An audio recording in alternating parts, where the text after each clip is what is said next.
Assalamualaikum warahmatullahi wabarakatuh. Ketemu lagi anak-anak dengan Bu Ridho dalam konten BK. Apa kabar kalian? Semoga kalian selalu sehat dalam lindungan Allah. Kali ini Bu Ridho ingin melanjutkan bahasan yang kemarin. Kalau kemarin kita sudah membahas tentang macam-macam kecerdasan. Nah, sekarang Bu Ridho ingin kita belajar untuk mengeksplorasi bakat secara mandiri. Kita kalau punya bakat, kita harus mengeksplor bakat itu, dan itu kita nggak bisa bergantung sama orang lain.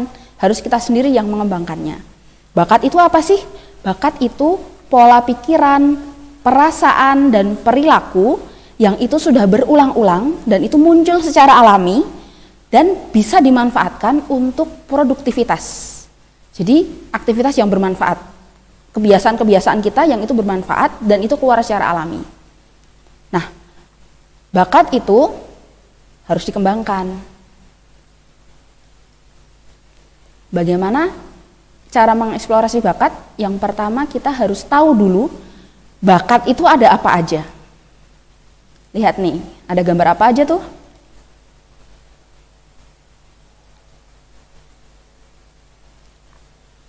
Macam-macam ya gambarnya. Kreativitas itu termasuk bakat juga. Nah, ada macam-macam nih aktivitasnya. Banyak sekali hal-hal yang itu tidak semua orang bisa melakukannya dan hanya orang-orang tertentu yang memang berbakat yang bisa melakukannya. Atau mungkin semua orang bisa melakukannya, tapi hanya orang berbakat yang bisa melakukannya dengan luar biasa. Nah, yuk kita bahas lebih lanjut. Oh iya, Bu Ridho selain guru di SMP IT Hisanul Fikri, Bu Ridho juga seorang praktisi talent mapping. Nah, di talent mapping itu ada pengertian bahwa bakat itu ada 34 macam. Nah, banyak banget kan bakat tuh. Jadi nggak cuma nyanyi, menulis, menggambar, nggak cuma itu. Tapi ada banyak bakat nih. Ini contoh seseorang yang punya 34 bakat. Oh iya, 34 bakat ini diurutkan gitu, dari bakat-bakat yang terkuat sampai bakat-bakat yang terlemah.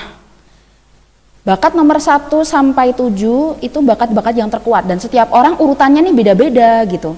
Kalau orang satu dan orang lain urutannya bisa beda. Ada yang orang satu di atas, orang lain di tengah, atau orang lain bahkan di bawah kayak gitu. Nah, ini yang membuat seseorang itu unik. Ini yang membuat seseorang unik dan otentik. Nah, tinggal kalian yang mana aja nih urutan bakatnya. Jadi mungkin ini akan sangat memicu rasa penasaran gitu ya. Kita lanjutkan. Kalau kalian sudah tahu bakat itu apa saja, kalian juga harus kenal aktivitas produktif apa saja yang berkaitan dengan bakat-bakat itu tadi. Ini ada contoh di talent mapping juga. Ada bermacam-macam aktivitas. Bisa di zoom atau diperhatikan sedikit-sedikit, diperhatikan sendiri-sendiri. Bu Ridho nyontek dari buku nih. Ini contoh aja ya. Ini contoh. Ada aktivitas relating, berhubungan dengan orang lain, communicating, corresponding, terus mediating, collecting, brokering, influencing, menjual, menjadi relawan, mengasisteni, assisting, menginformasikan, melayani, mencipta, beriklan, mengembangkan orang, mensupport, memotivasi, memandu, menganalisa, mengajar, melatih, merencanakan keuangan, kemudian mengevaluasi, menginvestigasi, mendiagnosa, memperbaiki, kemudian meneliti, mensurvei, mengkonsep, mengedit, mencatat, mentranslate, dan lain sebagainya. Ada banyak sekali aktivitas. Nah, kemudian Kalau sudah tahu ada banyak sekali aktivitas itu, lalu kalian cobalah berbagai aktivitas tersebut. Kalian coba merasakan, melakukan magang gitu ya. Remaja itu saatnya magang sebanyak-banyaknya, mencari pengalaman berbagai aktivitas supaya kalian tahu rasanya. Aktivitas ini suka nggak sih gitu? Terus aktivitasnya gampang nggak sih?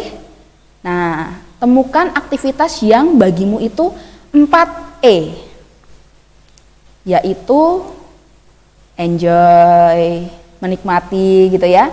Kemudian easy, mudah mengerjakannya. Kemudian excellent, hasilnya tuh bagus walaupun kalian sebenarnya nggak terlalu susah melakukannya tapi hasilnya langsung bagus gitu. Apalagi kalau kalian berusaha keras ya hasilnya pasti bagus banget. Dan earn, bermanfaat, menghasilkan gitu.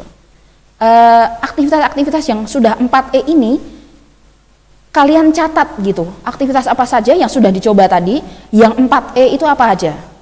Karena ada aktivitas yang kalian bisa melakukannya tapi kalian nggak enjoy, kalian nggak menikmati, kalian nggak nyaman gitu, cepet bosen gitu. Nah, kalau kalian sudah menemukan aktivitas yang 4E, nah ini setelah ini kalian bisa menemukan inner calling atau panggilan jiwa. Nah, kalau sudah ketemu panggilan jiwa ini, kalian bakal punya kecenderungan nih, punya passion istilahnya. Kalian udah tahu passion kalian apa kalau sudah sampai di titik ini. Nah, ketika sudah sampai di titik menemukan inner calling tadi, sebaiknya Bu Ridho sangat menyarankan kalian untuk tes bakat, untuk mengkonfirmasi apakah benar urutan bakat kalian, apakah memang bakat kalian memang bagus di bidang yang kalian pilih sebagai passion itu tadi. Kalau belum cocok, ya coba dipikirkan kembali yang lebih cocok apa gitu, karena hidup kita itu akan lebih nyaman, akan lebih produktif, akan lebih bermanfaat bagi orang lain jika kita sudah berjalan di tempat yang sesuai dengan bakat kita. Kita sudah berkarya di tempat yang sesuai bakat. Terus, lakukan pembuktian diri. Kadang kita merasa punya passion di hasil tes bakat, kita juga menurut hasil tes bakat itu kita unggul di situ. Tapi ternyata ketika kita melakukannya, kita kok sering gagal ya. Nah, ketika itu terjadi, lakukan pembuktian diri. Lakukan lagi, coba terus. Ketika gagal, coba lagi, sampai kalian menemukan titik keberhasilan. Karena sebenarnya kalian tuh punya bakat itu gitu loh. Kalian tuh sebenarnya bagus di sana, cuman mungkin ada kondisi yang tidak mendukung. Atau kalian latihannya kurang, persiapannya kurang barangkali. Atau sedang ada masalah lain di luar kontrol kita gitu, yang itu mempengaruhi aktivitas kita yang sedang dilakukan itu sehingga kita gagal gitu. Padahal sebenarnya kita bisa unggul di situ. Nah, maka coba terus lakukan pembuktian diri sampai kalian benar-benar berhasil, sampai kalian oh iya memang aku bagus di situ gitu, sampai kalian keluar insight itu. Terus belajarlah dari orang yang sudah lebih dulu sukses di bidang yang kalian pilih tadi, di bidang yang mirip dengan passion kalian. Kalau kan ada tuh biasanya orang-orang yang sudah sukses duluan, misalkan orang-orang tua kita, orang-orang motivator-motivator atau pokoknya tokoh idola kita yang itu dia sukses di bidang yang kita pilih juga gitu. Pasti kan ada tuh. Nah, ambil contoh dari beliau, pelajari apa-apa yang beliau alami dari pengalamannya gitu. Gagalkah? Atau berhasilkah? Nah, apa saja faktornya, silakan itu diadaptasi, diserap supaya kalian bisa lebih baik lagi dari orang itu. Kemudian asah pisaumu pada bagian yang tajam. Tahu pisau kan? Pisau itu kan ada bagian yang sebelahnya tajam, sebelahnya tumpul. Yang bagian atas kalau kita ngiris sesuatu, bagian atas kan tumpul, bagian bawah kan tajam. Kalau kita ngasah, bagian yang tumpul diasah, hasilnya kan buat ngiris, ngasahnya lama, buat ngiris juga nggak terlalu bagus kan. Tapi kalau bagian tajam yang sudah agak lama dipakai mungkin ketajamannya berkurang, tapi bagian tajam itulah yang diasah sehingga makin tajam. Jadi kalau buat ngiris itu semakin mudah gitu, semakin efektif buat ngiris. Lah ini hubungkan dengan bakat.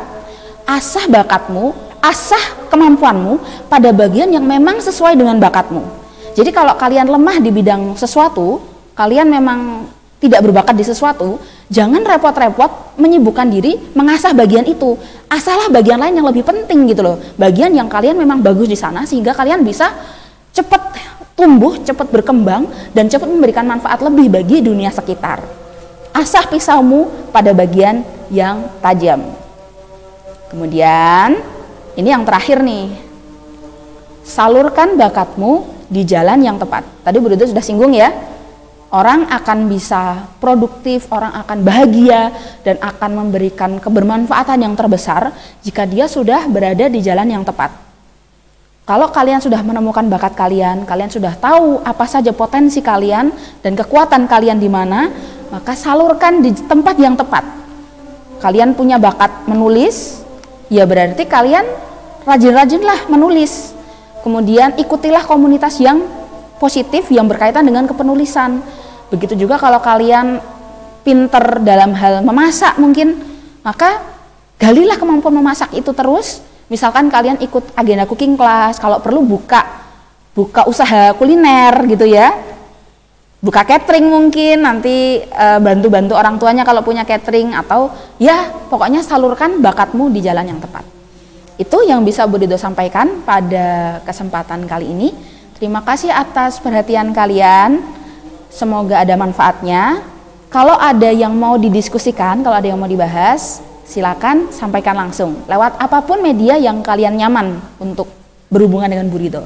Boleh lewat komen di YouTube, boleh lewat forum diskusi di Edu Fikri, boleh lewat WhatsApp pribadi, atau apapun yang lain. Silakan. Sekian, terima kasih. Wassalamualaikum warahmatullahi wabarakatuh.